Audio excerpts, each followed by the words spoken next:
ಎಲ್ಲರಿಗೂ ನಮಸ್ಕಾರ. ನಾನು ರಾಜೇಶ್ವರಿ. ರಾಜಿ ಅಡುಗೆ ಚಾನಲ್ಗೆ ನಿಮ್ಮೆಲ್ಲರಿಗೂ ಸ್ವಾಗತ.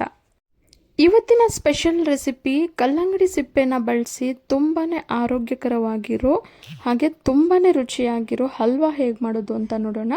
ವಿಡಿಯೋ ಸ್ಟಾರ್ಟ್ ಮಾಡೋಕ್ಕೂ ಮುಂಚೆ ಯಾರೆಲ್ಲ ಹೊಸದಾಗಿ ನನ್ನ ಚಾನಲ್ನ ನೋಡ್ತಿದ್ದೀರಾ ದಯವಿಟ್ಟು ರಾಜಿ ಅಡುಗೆಯನ್ನು ಸಬ್ಸ್ಕ್ರೈಬ್ ಮಾಡ್ಕೊಳ್ಳಿ.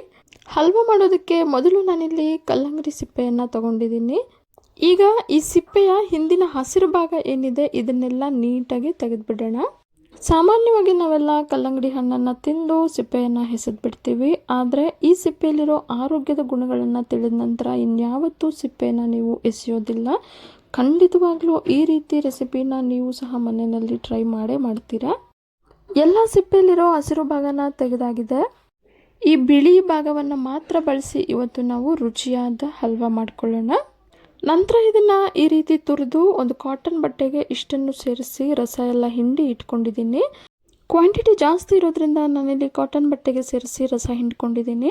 ಕ್ವಾಂಟಿಟಿ ಕಡಿಮೆ ಇದ್ದರೆ ಕೈಯಲ್ಲೇ ರಸನ ಹಿಂಡ್ಕೋಬಹುದು. ಈಗ ಒಂದು ಕಡಾಯಿಗೆ 2 ಟೇಬಲ್ ಸ್ಪೂನಷ್ಟು ತುಪ್ಪನ ಸೇರಿಸಿ ತುಪ್ಪ ಸ್ವಲ್ಪ ಬಿಸಿಯಾದ ನಂತರ 2 ಟೇಬಲ್ ಸ್ಪೂನಷ್ಟು ಗೋಡಂಬಿಯನ್ನು ಸೇರಿಸ್ಕೊಳ್ತಾ ಇದ್ದೀನಿ.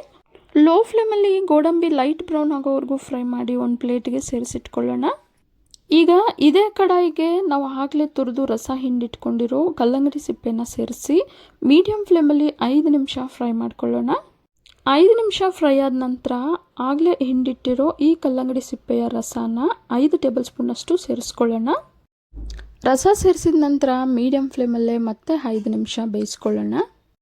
ಇದೀಗ 80% ಅಷ್ಟು ಬೆಂದಿದೆ. ಈಗ ಇದಕ್ಕೆ 1 ಕಪ್ಪಷ್ಟು ಉಂಡೆ ಬೆಲ್ಲನ ಸೇರಿಸ್ಕೊಳ್ತಾ ಇದ್ದೀನಿ. ಬೆಲ್ಲ ನೀಟಾಗಿರೋದ್ರಿಂದ ನಾನು ಹಾಗೆ ಸೇರಿಸ್ಕೊಳ್ತಾ ಇದ್ದೀನಿ. ಏನಾದರೂ ಕಸ ಇದ್ದರೆ ಬೆಲ್ಲನ ಕರಗಿಸಿ ನಂತರ ಸೋದಿಸಿ ಇದಕ್ಕೆ ಸೇರಿಸ್ಕೊಳ್ಳಿ. ಬೆಲ್ಲ ಸೇರಿಸಿದ ನಂತರ ಅರ್ಧ ಟೀ ಸ್ಪೂನಷ್ಟು ಏಲಕ್ಕಿ ಪುಡಿಯನ್ನು ಸೇರಿಸಿ ಚೆನ್ನಾಗಿ ಮಿಕ್ಸ್ ಮಾಡಿ ಮೀಡಿಯಂ ಫ್ಲೇಮಲ್ಲಿ 5 ನಿಮಿಷ ಬೇಯಿಸ್ಕೊಳ್ಳೋಣ. ಬೆಲ್ಲ ಬದಲಿಗೆ ಸಕ್ಕರೆನ ಸಹ ನೀವು ಸೇರಿಸ್ಕೋಬಹುದು. ನಾನಿಲ್ಲಿ 1 ಕಪ್ಪಷ್ಟು ಉಂಡೆ ಬೆಲ್ಲನ ಸೇರಿಸ್ಕೊಂಡಿದ್ದೀನಿ. ನೀವು ನಿಮ್ಮ ರುಚಿಗೆ ತಕ್ಕಂತೆ ಬೆಲ್ಲನ ಸೇರಿಸ್ಕೊಳ್ಳಿ. ಬೆಲ್ಲನ ಸೇರಿಸಿ 5 ನಿಮಿಷ ಬೇಯಿಸಿದ ನಂತರ ನಾವು ಮೊದಲೇ ಫ್ರೈ ಮಾಡಿಟ್ಟಿರೋ ಗೋಡಂಬಿಯನ್ನು ಸೇರಿಸಿ ಒಂದು ಸಲ ಮಿಕ್ಸ್ ಮಾಡಿದ್ರೆ ರುಚಿಯಾದ ಹಲ್ವಾ ಸರ್ವ್ ಮಾಡೋದಕ್ಕೆ ರೆಡಿ ಆಗುತ್ತೆ. ಇದನ್ನು ಬಿಸಿ ಬಿಸಿಯಾಗಿ ಸರ್ವ್ ಮಾಡ್ಕೋಬಹುದು ಅಥವಾ ಫ್ರಿಜ್ಜಲ್ಲಿ ಇಟ್ಟು ತಂಪಾಗಿ ಸರ್ವ್ ಮಾಡ್ಕೋಬಹುದು.